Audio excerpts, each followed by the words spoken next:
So a few weeks ago, I uploaded a video about 5 scams that have become so normalized and so widely accepted that we don't even realize they're scams anymore. You guys seem to really like that video, and a part 2 was highly requested, so that's exactly what we're doing here today. In truth, I could probably make 10 of these videos because there are so many things in day-to-day life that I just see to be such a scam and such a ripoff, and that we've either just become completely desensitized to, or we maybe don't even recognize it. If you haven't seen that first video yet, I'll put a link to it up here in the cards as well as in the description box down below. But with all of that said, let's jump into today's list of 5 scams that have become so normalized you don't even realize they're scams anymore. Number 1 is likely to ruffle some feathers, but of course that's nothing new for me, so we're gonna get right into it, and that is real estate agents. The real estate industry as a whole is completely archaic. It is so outdated, and the fact that we're still doing things the same way we did 30, 40, even 50 years ago is mind-blowing to me. It is 2023, and almost every industry has been caught up to date using modern technology to make things easier, less expensive, and more accessible. And then there's real estate. For anybody who's never bought or sold a home before and who's unfamiliar with how this whole process works, basically if you're buying or selling a home, you by and large need a real estate agent to help you do that. Listen, it's time I let you in on a little secret, Marge.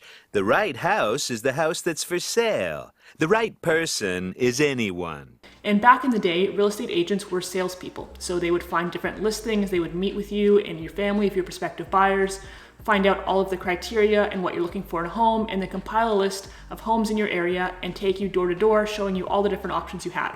But that's not how things work today. As somebody who's already bought 2 homes in my life, I can tell you that in both circumstances, I have found every single house that I looked at on my own online. The ones that I bought, the ones that I put an offer in, the ones that I didn't put an offer in, I found them all. I would basically find the listings that interested me and send them over to my realtor. And then she would meet me at the house and unlock the door. And if I wanted to put in an offer, she would email me over a DocuSign, which I would sign and send back, and that was it. And even as a seller, it used to be important that you would find a real estate agent who had a savvy marketing ability and who was able to present your home in a unique way that would put them above the rest. But now all they do is send in a photographer to take a couple pictures, post it online, and wait for somebody like me and you to look on Realtor or Zillow or any of those websites and find the home and decide they want to see it. The real estate agents really don't do much. Now that may all sound perfectly reasonable to you, except for when you consider the fact that real estate agents charge a commission of between 4 and 5% for doing that, which means that on a $1 million home, they're earning $50,000 for opening a few doors and sending you a document in your email. This makes absolutely no sense to me at all, especially when you consider the fact that everybody else involved in the transaction of buying or selling a property gets paid a flat fee, including your lawyer, your inspector, your appraiser, and we're talking like a few hundred or a few $1,000s for their work. But then the real estate agents come and they open a few doors and they send you a few documents, and somehow that's worth $20,000, $30,000, $40,000, $50,000 depending on the value of the property you're buying and selling. The value of the property that you're buying or selling has no relevance to how much work your real estate agent has to do. If I'm selling a house worth $200,000 or I'm selling a house worth $2 million, why should the real estate agent get paid 10 times more for doing exactly the same thing? In truth, we could replace them entirely with an app where you schedule a showing with the seller of the home at a time that works for both of you. You go take a look, and if you like it, you either write an offer right in the app itself, or you allow your lawyer to handle the paperwork since they're more than qualified to do that. But unfortunately, the reason things haven't changed is because the real estate boards operate very much like mafias, and they use lobbyists to ensure that the government never updates policy and keeps them necessary even though they're actually not necessary at all. Real estate fees are so excessive that they can actually make moving completely cost prohibitive. Like if I wanted to sell my house today and move down the street and buy another house for the exact same price as I sell this one for, I couldn't really afford to do that because after I pay the real estate agent, I would be even further in debt and I would be going into that house needing a larger mortgage than I have today, even though the house would be the same price, because I'd be having to pay the real estate agents tens of thousands of dollars for doing not very much at all. So real estate agents, if you're watching this, it's nothing personal. I don't have anything against you as a person, but your job is obsolete. I know it, you know it, we all know it. It's time to move past this archaic business model because honestly, it is nothing short of a scam. Widely accepted scam number 2 is unpaid internships. And this one is a really important one, and I think this reaches a lot further than a lot of people realize. Unpaid internships, for anybody unaware, is when somebody, often a student, goes and works for a business in exchange for zero pay. Ideally, they're supposed to be receiving school credits in exchange, so rather than being paid in money, they're being paid in school credits. And quite honestly, I don't know what the legalities of it are in that situation, but a lot of the times, unpaid interns are not even students. They're not earning school credits. They're people who are just trying to get their foot into a certain industry, and unfortunately, a lot of times, this is the way that it is proposed that you're supposed to be doing that. This is particularly an issue with media like TV and music. We also see this in politics. And beyond the obvious scam of you going and working for a business and not being paid for it, this is a much further reaching issue. I recently watched a video where Jon Stewart explained this in a way that I had never considered, but think about it like this. Let's say you're like an 18 or 19-year-old kid hoping to get your foot in the door of working in television. So you move to where all of this stuff happens. You move to New York City or you move to Los Angeles and you have to take an unpaid internship. So the question is, if you're going to do that, who's going to be paying your bills while you're working for free? Who's going to be paying your rent? Who's going to be feeding you? Who's going to be taking care of you? There's a certain privilege you have to be able to afford to take an unpaid internship in the first place, which means that by and large, the people who are able to do this are people who are coming from wealthier families who are able to support them while they try and achieve their dreams. Just because we're not rich doesn't mean that we don't have... Oh no, I can't even finish. I want to be rich. What this also results in is that when these companies ultimately try to hire, they often hire from within and they hire on some of the people who've been working as unpaid interns, which means that they're selecting from a pool of people who come from a very specific background, who have very specific privileges afforded to them that not everybody else does. And that's where we get into these situations that we're seeing right now, where all of the news anchors across all of the news stations, whether we're talking CNN or Fox or NBC, and even the politicians who are in Senate and Congress, are largely people who are wealthy, people who come from wealthy backgrounds, and people who are completely out of touch with the reality of normal working class people because they don't come from those backgrounds themselves. The people who have been hired into these positions came from a situation where they could afford to work for free in the first place and allow them to get themselves into that position. And that's not even taking into account the fact that there's a lot of interns who will work for months or even years for these companies completely unpaid and not even get a position when all is said and done. There's definitely always going to be more interns than there are positions available, and so you could be putting in all of the sweat equity and getting nothing in return, and it's complete exploitation. I don't know about you, I can only speak for myself, but I know for a fact that if I had moved to New York or LA or any of these places and I wanted to take an unpaid internship when I was a younger person, I couldn't have afforded to do that because I don't come from a family where somebody could have been paying my rent and helping me pay my way while I tried to get my foot in the door somewhere. And that's the reality for a lot of people. And it means that the situations that are afforded to some are not afforded to all. And particularly when it comes to industries like politics or news media, I think it goes without saying that those effects are wide-reaching and very negative for society as a whole. Politicians are supposed to be representing the people, but if they're out of touch with how most of us are living, how are they supposed to do that? Now, just quickly, before we go any further in this video, I do want to take a quick minute to tell you about something that is absolutely not a scam, and that is the super premium sleep masks made by today's sponsor, Manta Sleep. Manta Sleep makes what is, in my opinion, the world's best sleep masks, designed to help you get the best rest possible. This one right here is the Manta Sleep Sound Mask, and what's so great about it is that in addition to being total blackout, it has these ultra-thin Bluetooth speakers integrated into the side, so it pairs with your phone and allows you to listen to music or white noise or whatever best lulls you to sleep. All you have to do is pair the Bluetooth with your phone, put it on, and then use these little blue tabs on the side to adjust the positioning of the speakers and have the best night of sleep you've ever had. The craziest part about all of this is how thin this thing is. Like, you cannot feel the speakers at all when you're lying on them. It is so super thin. I have no idea how they managed to pull this off, but it is incredible.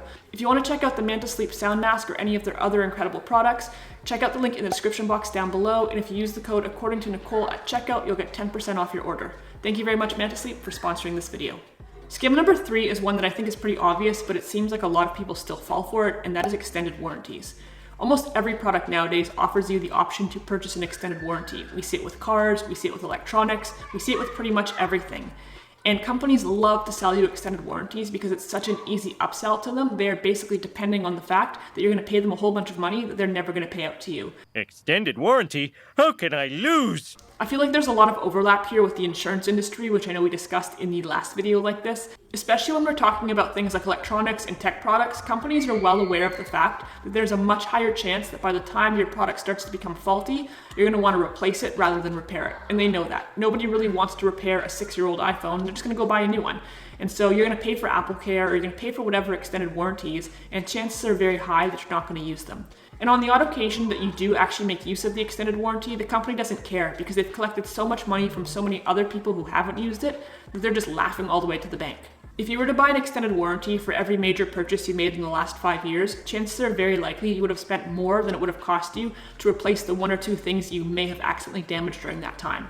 I can only speak for myself, but I take reasonably good care of my stuff, and obviously accidents happen, but by and large, Just like insurance, I'm happy to bet on myself and know that, you know what, if I do occasionally break something or something goes wrong, I'll take that one on the chin and I'll deal with it. But for the most part, that doesn't happen, and there's really no point in paying more for a product than I need to, especially when it's something that's only designed to last between 2 and 3 years to begin with.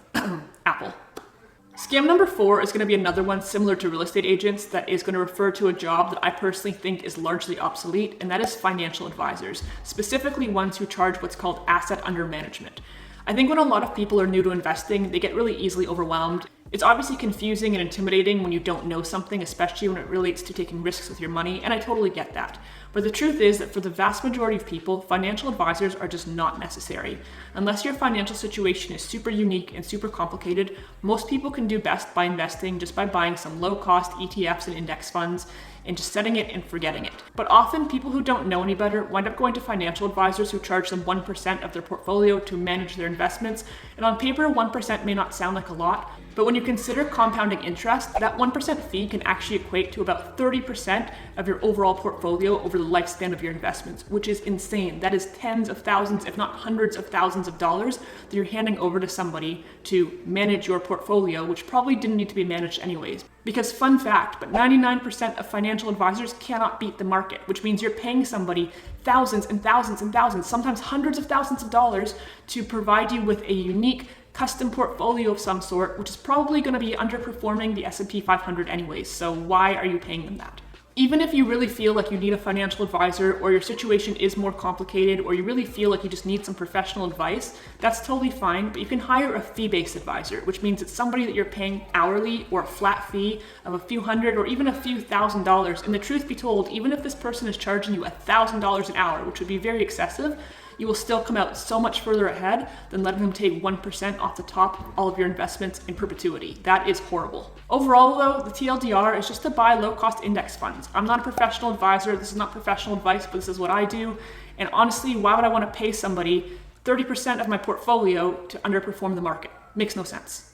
All right, and scam number 5 is one that is probably the most controversial one on this list so far, and I have to admit that I feel a little bit almost self-conscious talking about this because I feel like if I don't present this in the right way, it's gonna sound weird and immature, but that is high school. And I don't want it to sound like I'm coming at this going, oh, school's a scam, down with homework. That's not what I mean. But in a way it kind of is, because the problem is that high school focuses on teaching us so many skills that we don't need in our everyday lives, or at least that most of us don't. And even if you make the argument that certain people are going to go into certain fields and need those certain skills, that doesn't apply to the vast majority of people. But there are skills that all of us need to know, which are never even discussed or mentioned throughout our entire time in high school. I'm talking things like personal finance, investing, how to manage your money, how to start a business, how to plunge a toilet, how to change a tire, how to cook, how to open bank accounts, all of these really important things that we all need to know, and they're just never ever brought up. And so we leave school with all of this knowledge that's probably going to be forgotten within a few months. I know in my case it certainly was, but we're missing all of these life skills. And sure, you could make the argument that our families should be teaching us those things, and for some of us that was the case, but for a lot of people that's not true. And even still, there's some things that our families don't know. You know, okay, fine, my mom taught me how to cook, but my mom doesn't know anything about investments because she was never in a position to be able to have money to invest. So she taught me how to save money, which was great, but there's a lot of people whose parents don't even know how to do that. And so to leave kids at the whim of what their parents may or may not know how to do, I think is a huge risk, and I think it has really far-reaching effects on our society as a whole. To add to that, again, this is the part where I feel a little almost like I have to approach this delicately, but I think that homework is a scam because I think that what it does is it teaches kids to not have boundaries. I think by sending kids home with the extra work from school every day to do on their personal time, we're conditioning them to become the adults who don't know how to say no to their boss, and to be the adults who are willing to work off the clock because they're too afraid to say no because they think they're going to get fired. And I think that that particular point really hits the nail on the head of what I'm trying to say here, which is that I think that high school is designed to turn us all into soft, complacent workers. People who say, yes, sir, yes, ma'am, who know how to get basic jobs and just follow the status quo, but it doesn't encourage us how to think for ourselves. It doesn't teach us how to start businesses. It doesn't teach us to be well-functioning members of society. And I think if it really encouraged more independent thought and focused on raising us to be competent, self-assured adults, maybe we would realize that a lot of the systems that are in place are not the systems that should be in place. And if too many people realize that, well, all of civilization is at risk then, isn't it? I don't think I can dissect an animal. I think it's wrong. Okay, Lisa. I respect your moral objection. So don't teach me how to analyze Shakespeare, don't teach me about Pythagorean theorem, don't teach me that the mitochondria is the powerhouse of the cell, because all I can do is echo those statements back, but I don't even know what they mean because I've never needed to use them in real life anyways. Teach me how to file my taxes, teach me how to start a business, teach me how to change a tire, how to cook and clean for myself, how to buy a house, how to negotiate, how to be a functioning member of society, and teach me how to maintain boundaries so I don't get stepped on by my boss in the future. Teach me how to maintain my personal health and my mental health, and how to be a well-rounded human. I don't want to be a complacent worker. I want to be a happy person, but school doesn't really care about any of those things. All right, well, I suppose that is enough ranting for today. You guys will have to let me know in the comments if you agree or disagree with any of these points. I know some of them are probably going to hit a nerve for some people, and hey, you know what? That's nothing new around here, I suppose. But let me know in the comments if you agree or disagree with these points being scams. I would love to know your perspective, and I would love to know, over and above the things we've discussed, what other things are in modern everyday society that you personally think are a huge scam. If you enjoyed this video at all, please go ahead and hit that like button. Feel free to subscribe. You can follow me on Instagram. You can check me out on Patreon. All the links to everything will be in the description box down below. Other than that, thank you guys so much as always for watching. I really do appreciate it. Take care, and I will see you next week.